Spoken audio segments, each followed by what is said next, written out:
Bwana Yesu asifiwe, watu wa Mungu.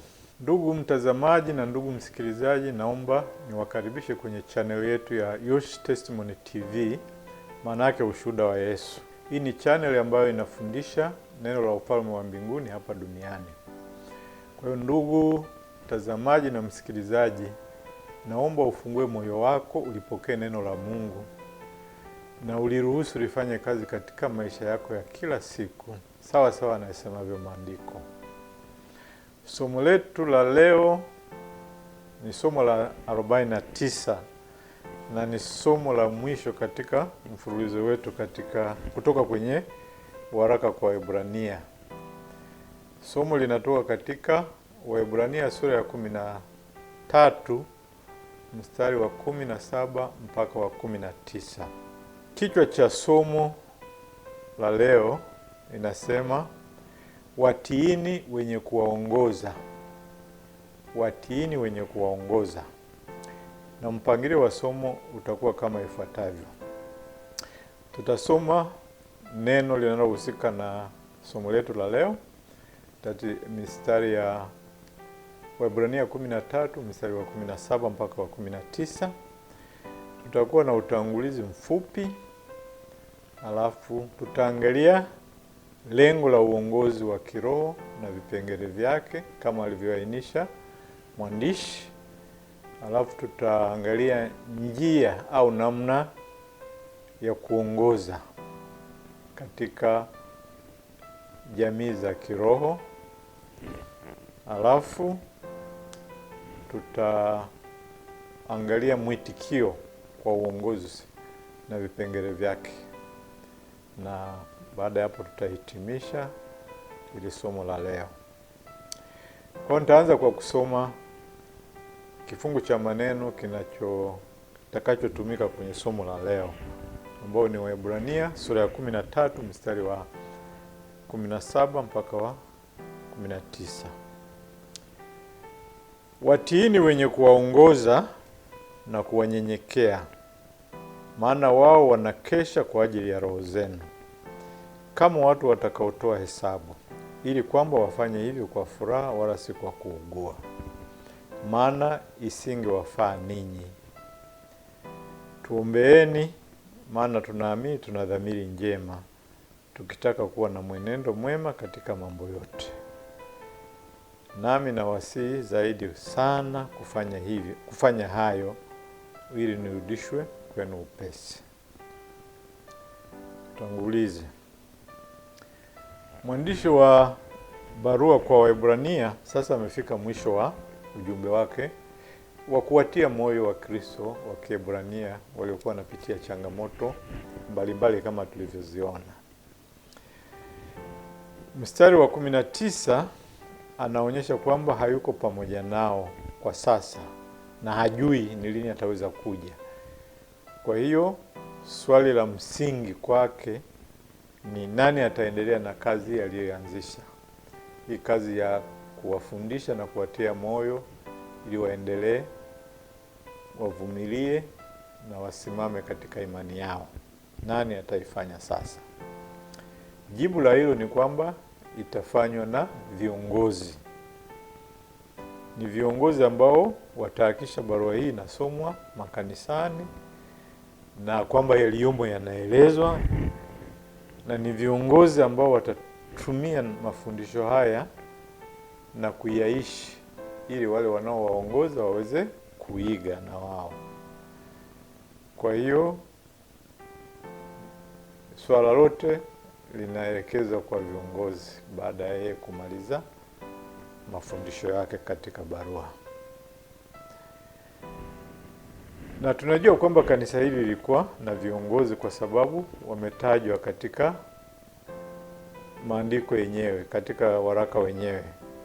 Mstari wa 7 katika hii sura ya 13, mwandishi alisema, na tulizungumza kidogo hili, wakumbukeni wale waliowaongoza, waliowaambia neno la Mungu, na kwa kuzingatia matokeo ya mwenendo wao igeni imani yao.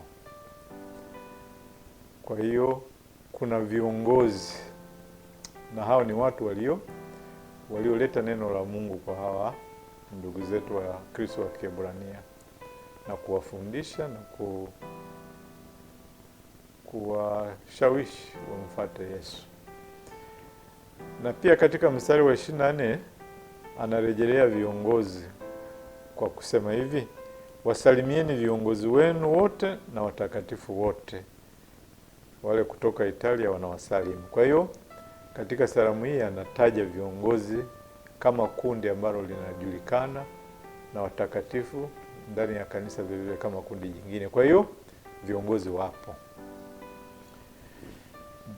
Mwandishi sasa kwa kuwa yuko karibu kumaliza kuwashawishi watu kupitia barua yake, na umekuwa ni ushawishi mzuri na wenye manufaa, anaanza kugeuza mawazo yake au mawazo ya watu sasa, kuacha kumwangalia yeye mwandishi wa barua, waangalie viongozi wao.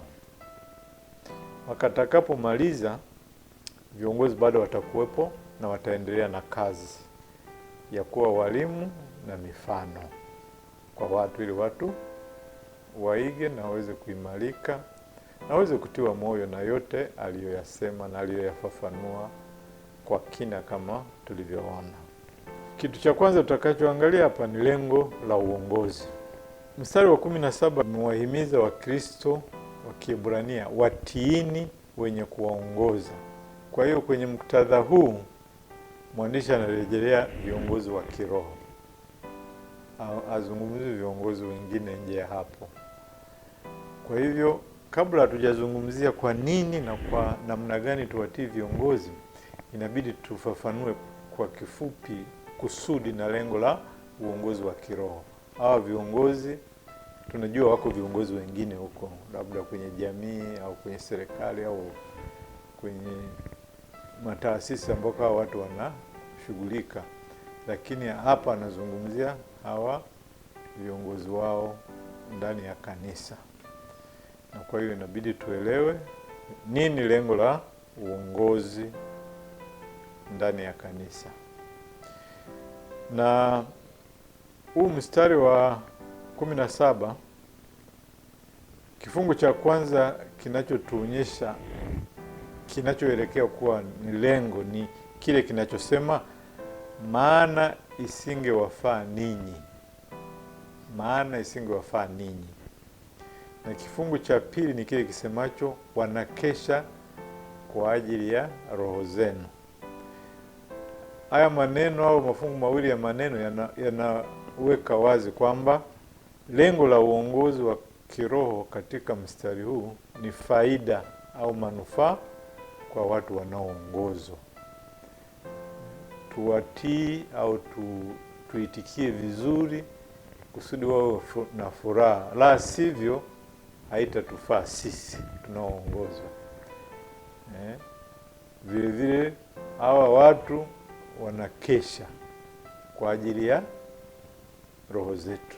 Kwa hiyo ni sisi ambao ni walengwa wa uongozi na ni watu ambao ndio tutapata faida kutokana na uongozi huo.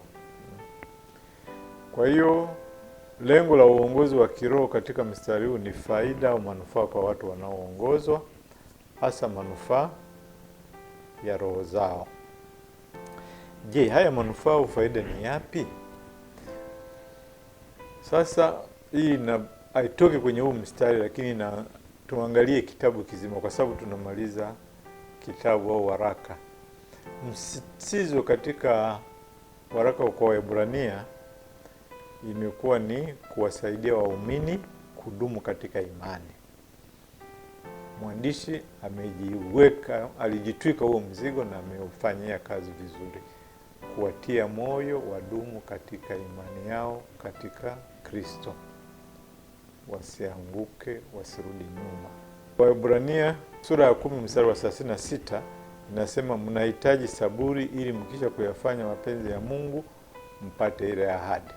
Kwa hiyo kupitia waraka mzima iko haja ya kusimama kuwa wavumilivu, na viongozi wanakuwa msaada sana katika kufanikisha hili. Wakristo wanahitaji msaada ili wadumu katika imani. Kwa hivyo viongozi wa kiroho wanawezaje kuwasaidia waumini kuendelea kukimbia mbio hizi za imani kama tulivyoziona pale mwanzoni? Njia pekee tuliyoona na ambayo aliweka wazi mwandishi ni kuwaelekeza waumini kwa Yesu na kuangazia neema itokayo kwa Yesu. Kwa hiyo Waebrania 12 mstari wa 2 mpaka wa 3 inaweza kuwa kauli mbiu kwa viongozi wa Kikristo ambayo itawasaidia, kwa sababu wao wanahitaji dira kama wale wanavyohitaji dira. Tukimtazama Yesu mwenye kuanzisha na mwenye kutimiza imani yetu.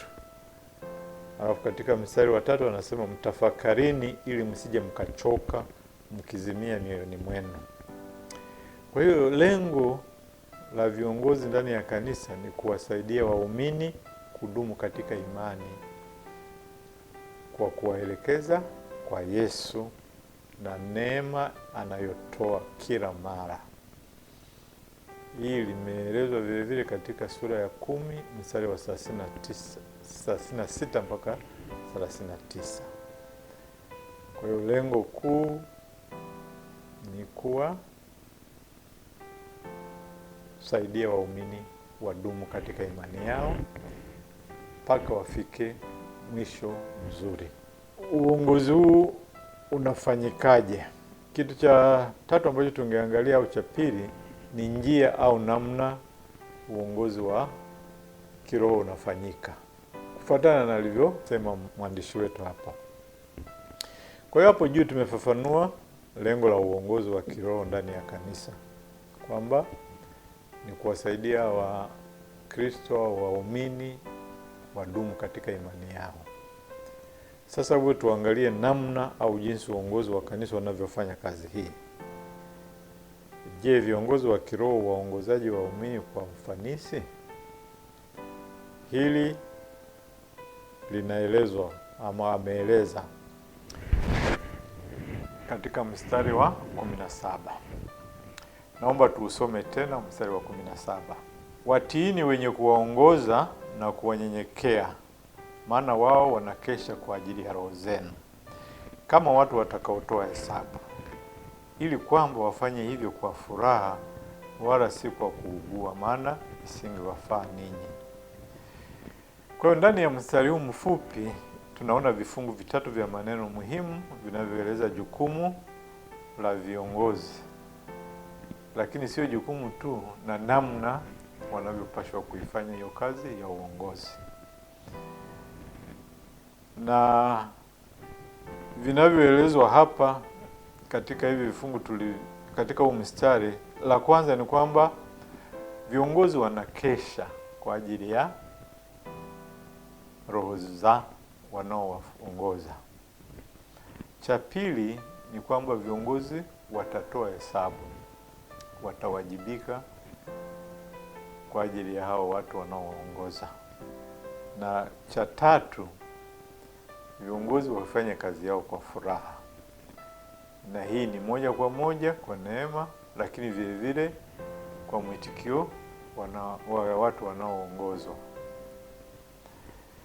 Kwa hiyo tuangalie hivi vifungu kwa haraka, tuone kitu gani kinahusisha aina ya uongozi au namna ya kuongoza. Mstari wa 17 kama tulisema, inasema viongozi wetu wa kanisa wanakesha kwa ajili ya roho zetu. Hii ni kweli. Viongozi wa kiroho wanatulinda kwa njia kadhaa tofauti, na baadhi ambazo zimewekwa wazi au zimeonyeshwa katika barua hii na hasa katika mistari tuliyosoma ni kwanza, viongozi wa kiroho lazima wawe macho kuhusu maana sahihi, thamani, ukweli na nguvu ya neno la Mungu. Hili tumekutana nalo katika Waebrania 13 mstari wa 7. Ilithibitisha kwamba viongozi wa kiroho ni wale waliotufundisha neno na wakawa na maisha ambayo aswa tuyaige. Kwa hiyo viongozi wanapaswa kulisaidia kusanyiko kuzingatia neno ili wasipotee kutoka kwenye neno hilo, na kwa hivyo wadumu katika imani. Hiyo ni namna ya kwanza ya kuongoza ambayo bila shaka inawafanya wakeshe, wafundishe neno na wahakikishe kwamba neno linalofundishwa ni la uhakika, na waliige kwa maisha yao kusudi na sisi tuige wanavyoishi. Pili, viongozi wa kiroho huangalia mfano wa Kristo, na kama vile wanavyoelekeza wengine kwa Yesu, wao pia lazima waendelee kumzingatia Yesu na kujitahidi kuiga maisha na upendo wake katika kila eneo. Waseme bila kuchoka kwa vinywa vyao na maisha yao, mtazameni Yesu. Hii ni muhimu sana, kama tulivyoona kule katika mstari wa 2 wa sura ya 12, alisema tumkazie macho Yesu, mwanzilishi na mkamilishaji wa imani yetu. Kwa hiyo viongozi wanapaswa kuwa mstari wa mbele katika hili, kama Paulo alivyosema, mfuateni yeye kama anavyomfuata Yesu. Waseme bila kuchoka kwa vinywa, lakini vile vile kwa maisha yao, kwamba mtazameni Yesu. La tatu, viongozi wa kiroho ndani ya kanisa waangalie sana mwenendo wao mwenyewe. Katika Timotheo ya kwanza sura ya 4 mstari wa 16, Paulo anamtia moyo Timotheo kama kiongozi kwa maneno haya. Naomba tuyasome. Jitunze nafsi yako na mafundisho yako, dumu katika mambo hayo, maana kwa kufanya hivyo utajiokoa nafsi yako na wale wakusikiao pia. Kwa hiyo mafundisho yako, ndugu kiongozi wa kiroho, inabidi uyaishi na uhakikishe kabisa unakaa kwenye mstari, kusudi sisi walioko nyuma tunaofuata tuige na tutembee kwa usalama. Kwa hiyo ufanisi mwingi wa kiongozi utegemea uadilifu wake na mwendo wake mnyofu. Hiyo ni la tatu katika kukesha, na kweli inaweza kufanya ukeshe. 4, viongozi wa kiroho huangalia watu wao. Sasa hii inajumuisha kuangalia kabisa, kama una mchungaji wa kondoo, anaangalia huyu anapita huku, huyu anapita huku, na kukemea na kuwarudisha kwenye mstari ili waende njia inayostahili. Kwa hiyo kwenye Waebrania sura ya 10 mstari wa 25 tuliona mwandishi akihimiza Wakristo kuendelea kukutana pamoja na kutiana moyo. Sasa kiongozi wa kiroho wajali watu wao na kuweka mfano kwa shauku yao na uaminifu wao katika kukutana na familia yao ya imani. Haya ni pamoja na mkutano wa kusanyiko siku ya Jumapili. Lakini zaidi ya hapo, kiongozi anapaswa kupata nafasi ya kuwatembelea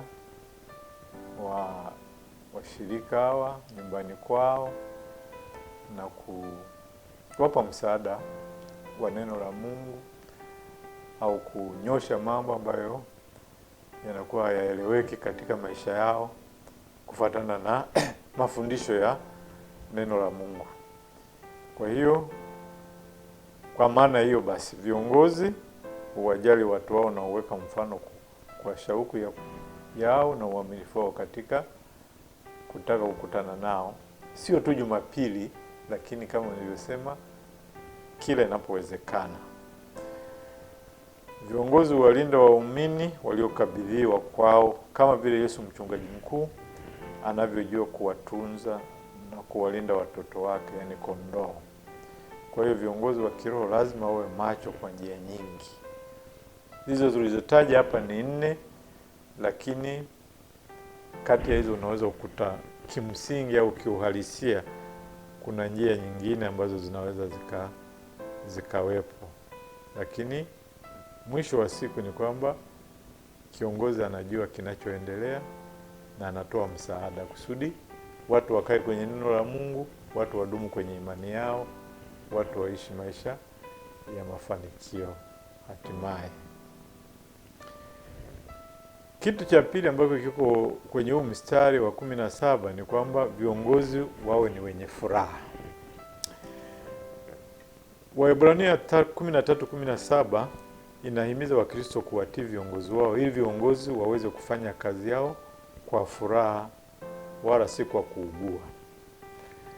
Faida ya uongozi wa kiroho kwa watu huja kupitia furaha ya viongozi. Hii inamaanisha kwamba kiongozi ambaye hajali furaha yake katika Mungu pia hatajali faida ya watu wake. Yaani hatajali kama wanadumu katika imani au wanapotea. Kwa hiyo furaha ni muhimu sana hapa. Na viongozi lazima wawe mfano wa watu wenye kufurahi na kuridhika na Mungu. Hili lenyewe ni kitu kinachojitegemea lakini cha msingi, kwa sababu Mungu anataka tumfurahie na tumtukuze milele. Kwa hiyo kiongozi anapaswa kuwa mbele katika kuonyesha kwamba anaridhika na Mungu wake na anafurahi. Kwa hiyo ikiwa Mungu si sehemu ya kuridhisha kwa wale wanaotoa maisha yao yote kujua neno lake na kuliishi, kwa nini mtu yeyote kanisani haamini kwamba Mungu ni halisi? Kama tuseme wachungaji na wazee hawakuridhika na Mungu na kumfurahia, haiwezekani kwa washirika wakaridhika na Mungu na kumfurahia. Ni muhimu sana.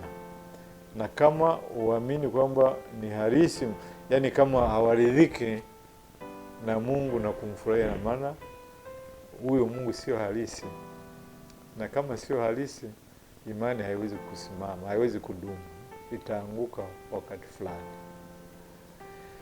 Kwa hiyo furaha ya viongozi si kitu cha hiari, bali ni cha muhimu kabisa. Kwa maneno mengine, ikiwa viongozi hawawezi kupata furaha katika Mungu na neno lake, kwa nini mtu mwingine atarajiwe kufanya hivyo? Viongozi lazima waishi na kudumu kwa furaha. Waishi na kudumu kwa furaha. Na sisi kama wanaoongozwa tufanye kila linalowezekana kuhakikisha wanafanya kazi yao kwa furaha. La tatu linaloelezwa katika mstari wa 17 ni kwamba viongozi watawajibika. Mstari wa 17 unasema viongozi wetu ni watu ambao lazima watoe hesabu. Hii ina maana kwamba siku moja kila kiongozi atasimama mbele za Mungu na kutoa hesabu kwa kila mtu aliyekuwa chini ya uongozi wake. Utakaposimama mbele ya kiti cha hukumu cha Kristo, atawauliza maswali kama yafuatayo: ulifanya nini ili kuhifadhi imani na utii wa washirika wako? Je, ulifundisha nini? Uliishi vipi? Ulichukua hatua gani kwa wale wasiotii, waasi, wanaoteseka, wanaohuzunika, waliochanganyikiwa, wapweke, wazee, vijana na watoto? Hayo yote ni maswali ambayo kiongozi anapaswa kuyajibu kwa kila mtu aliyekuwa chini yake. Na kila kiongozi atalazimika kutoa hesabu. Hili ni jambo zito. Viongozi wa kiroho wana jukumu muhimu sana ambalo Mungu atawajibisha kwalo. Kwa hiyo hawatakiwi kuongoza kwa mzaha au kwa uzembe. Wanatakiwa kuongoza kwa kusudi, wakiwa wanajua kwamba watasimama mbele za Mungu na kujibu jinsi walivyowaongoza watu wake. Kitu cha mwisho cha kuangalia ni mwitikio wa uongozi. Kwa maka hii barua au hii mstari wa 17 umeandikwa kwa viongozi na kwa washirika. Kwa hiyo tumeona majukumu ya viongozi. Sasa majukumu ya washirika ni nini? Kwa kuwa tunatambua lengo na namna viongozi wanavyofanya kazi yao katika kanisa, ni lazima tuitikie ipasavyo uongozi wao. Na mwitikio wetu unaofaa na wa kibiblia kwa uongozi wao ni rahisi na ni wa aina mbili. Moja ni kutii na pili ni kuomba. Sasa hebu tuangalie kuhusu kutii. Waebrania 13:17 inawaamuru Wakristo watiini wenye kuwaongoza na kuwanyenyekea. Katika mstari huu neno kutii linamaanisha kushawishiwa na kuamini na kutegemea. Kwa upande mwingine neno kunyenyekea lina maana ya kukubaliana na kufuata maelekezo kwa hiari. Kwa hivyo kama waumini tunapaswa kupokea na kutenda kulingana na mafundisho ya viongozi wetu ya neno la Mungu. Tunapaswa kuamini mwelekeo uliotolewa na Mungu ambao viongozi anatutaka tuufuate. Tunapaswa kutegemea mafundisho na mfano wao ili tutiwe moyo na hamasa ya kukua katika imani. Na tunapaswa kufanya hivi kwa hiari, tukijisalimisha kwa unyenyekevu kwa viongozi. Kanisa linapaswa kuwa na mwelekeo wa kuwaamini viongozi wake na kuwaunga mkono katika mitazamo na matendo yao kuelekea malengo na maelekezo yao. Linapaswa kutaka kuiga imani yao kama tulivyoelezwa kule tangu mwanzo katika mstari wa 7, na kuwa na mwelekeo wa kufurahi kufuata maagizo yao. Hilo kilikuwa ni kitu cha kwanza cha mwitikio, kutii. Sehemu ya pili ya mwitikio ambayo iko katika mstari wa 18 na 19 ni kuomba. Katika Waebrania 13:18-19 mwandishi anasema tuombeeni na wasii sana muombe. Maombi ya waumini yalikuwa muhimu sana kwa mwandishi huyu. Ingawa alikuwa na uhakika katika nguvu za Mungu ndani yake na kupitia kwake, mwandishi pia alikuwa mnyenyekevu wa kutosha kuomba maombi. Viongozi wetu wanahitaji maombi yetu. Hii ni kitu ambacho wengi wetu ambao tumekuwa ndani ya makanisa kwa muda tunajua ni kweli. Mara nyingi viongozi wanapokea ukosoaji zaidi kuliko kutiwa moyo kutoka kwetu. Kupitia maombi, wana jukumu kubwa na ushawishi mkubwa. Kwa hiyo tuombe kwa Mungu awalinde na awape kila kitu wanachohitaji ili kuishi maisha yao kwa haki na kufundisha neno la Mungu kwa ufanisi. Hili ni rahisi kusema, lakini ni jambo kubwa. Kwa hiyo naomba tuwaombee kila wakati. Mara nyingi tumeona katika makusanyiko, vikundi mbalimbali, watu wanawakosoa sana wachungaji kuanzia neno wanalofundisha, maisha wanayoishi, lakini wakienda kwenye maombi mara chache sana wanaombea. Wanajiombea wao wenyewe, wanaombea huduma wanazofanya, lakini hawaombei wachungaji na wazee wa Mungu awalinde, Mungu awaongoze, waweze kufundisha vizuri, waweze kuishi wale wanayoyafundisha, kiasi cha kwamba na sisi tuyaige na tupate kudumu katika imani yetu. Kwa hiyo ni muhimu sana kuitikia kwa kuwaombea kila siku ikiwezekana. Ndugu mtazamaji, hii ni somo la mwisho katika mfululizo wa masomo yetu kutoka waraka kwa Waebrania, ambao kimsingi ulikuwa ni kuwatia moyo Wakristo wa Kiebrania wadumu katika imani yao kwa kumkazia Yesu ambaye ni mwanzilishi na mkamilishaji wa imani hiyo. Kwa hiyo ndugu, kama wewe ni mmoja wa wale ambao hawajaamua kumfuata Yesu, ningeomba utafakari sana somo hili la leo na mengine yaliyotangulia katika mfululizo huu. Lakini kwa leo tumeona kwamba tuwatiini wale wanaotuongoza na kutusaidia kudumu katika imani. Tunatambua kwamba njia pekee ya kumpokea Yesu ni kwa imani, na imani ndio inatupa uwezo wa kupokea neema endelevu ya kuweza kushinda na kudumu katika imani yetu.